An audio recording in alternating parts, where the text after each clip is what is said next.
HD Production Live, here with stand-up comedian Jodi Miller. What inspired you to become a stand-up? Well, people just started laughing at me randomly on the street. So I was like, oh, I should get paid to do this. You know what, to be honest with you, I was an actor. I was living in New York, and I was doing soap work and musical theater. And I came out to Los Angeles for like a week-long intensive, and some producer or someone who was probably trying to sleep with me told me that I had good timing and that I should do comedy, and I thought, oh, all right, I'll do comedy and then I'll get my own show, because that's how it works, obviously. So I started comedy in New York, and I never stopped, so there you go. I don't have my own show yet, but any day. And I never had to sleep with the guy, so it's a win-win for me, anyway. And do you find that there are challenges being a woman in stand-up? Have you faced anything like that? I mean, it's definitely still what I would consider a boys' club. There's a lot more guys doing it, so we still have to battle the stereotype that women aren't funny, that female comics aren't as funny as the male counterparts. But it's just that there's less of us, in my opinion, and for every guy that complains that a girl talks about her period, there's a guy talking about, that his private parts aren't as big as they should be. So, yeah. And you've been writing a book series as well. Tell me a bit about that. I'm the co-author of the WTF book series, How to Survive 101 of the Worst Effing Situations at college, at work, with women. We just finished WTF America. And I wrote OMG Guys, which is the extension of the WTF series. And it's, it's a humor book. It's super fun.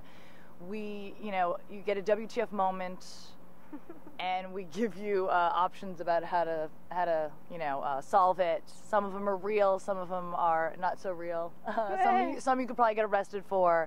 But it's a good bathroom book, and it's a good gift. Do you think you'll be continuing to write as well for books or more stand-up? Well, I write, I write for television as well as act. I wrote for a show called Co-Ed Confidential, which, yes, is soft porn, people. Skinamax. I don't like to brag, but that just doesn't write itself. So they do have writers for that, believe it or not. But it was a comedy. At least it was in the comedy. I didn't know that that's what I was, HBO hired me, and I was like, this is great. And then I realized that you needed like 4 sex scenes per episode, and I was like, wait a minute, what kind of show am I writing? But actually, that was one of my better jobs. So yeah, I'm sure I will always continue writing and trying to sell my product, whether it's books, or screenplays, television shows, soft porn, hardcore porn, whatever sells people. I'm desperate here, okay? What has been the most rewarding part of your career? I recently went to Afghanistan this past summer, and I got the opportunity to entertain the troops on the front lines, and they don't get a lot of comics.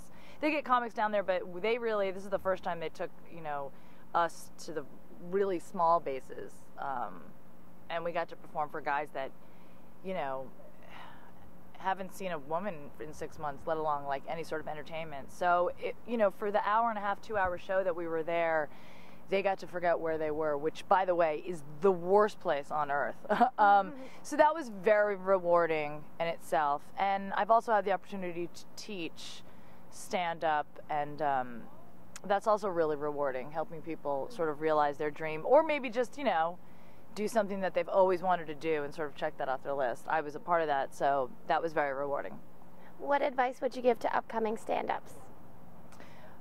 Stop, get out, become something else. I'm just kidding.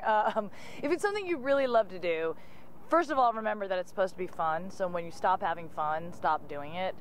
Second of all, you're only going to get better the more you get up. So get up as much as possible. Get on stage as much as possible. Because honestly, telling yourself jokes in the mirror, it's just not going to make you a better comic. You need to be in front of people that are there to laugh. And also drink heavily. I mean, that always helps me. So. And where can we find out more information on your upcoming shows? My calendar is on my website, which is jodimillercomedy.com, JODI millercomedy.com. My calendar's there. You can find out where I'm playing, where I'm traveling to. You can buy my books on my website. You can ask me out for a date. I'm very hard up. I like young guys, so please, no one over 21 apply. No, that's a little bit too young. Yeah, you can find out everything you need to find out there. You stalk me there, you know. Don't send me any pictures of, you know, that. I don't like those. I don't like the junk shots now. But definitely find me there. Send me an email. I'll put you on my mailing list, and we'll be BFFs. Great. Well, thank you so much, Jodi, and best of luck with your upcoming shows. Thanks, Katie. Thanks so much. Thank you. I'm Katie Uhlmann reporting for TTN HD Production Live. All right. So now let me interview you. No, I'm gonna take this. No, I want the mic. No, I'm the interviewer. Really? Yes. Canadian? Ah! Oh!